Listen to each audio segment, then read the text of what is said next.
Lesson 2. Major economic indicators. Now, these are the categories of the major economic indicators. We have production, geopolitical, employment, growth, and inflation. These are the main categories. Now, production indicators are indicators that gives us insight into how production is doing in a country. Okay? These indicators are used by the central banks to see whether the country is being productive or not. So examples of production indicators are PMI, the Philly Fed index, etc. So central banks use these indicators to give them insight into whether a country is being productive or not. So in order to get an early estimation of what growth is like, central banks use these indicators, use production indicators such as the PMI and the Philly Fed index to give them early insight as to what to expect for GDP. Now, geopolitical indicators. Now, these are non-economic things that can cause risk in the market. Now, example is changing government or wars.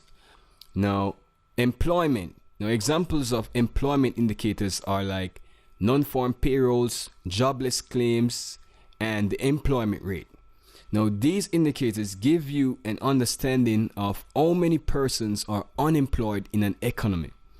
Okay, so these indicators gives you an understanding of how many persons are unemployed, and for example, non-farm payrolls gives you an example as to how many jobs are being added to the workforce each month. So the central bank has to pay keen attention to employment indicators. Employment can be affected by low growth. So if we have low growth, this can cause an increase in unemployment. Okay, so if we have unemployment as a result of low growth, what the central bank will do is try and increase the money supply in the economy. So the central bank will try to increase the money supply in the economy in order to stir up production and employment. So more persons having access to loans and more money in the economy should increase demand and hence increase production. So when there's unemployment as a result of lack of growth, you may see the central bank lowering interest rates, or you may see the central bank implementing QE programs. This is quantitative easing, where the central bank pumps money into the economy. Also, unemployment can be caused by increased inflation.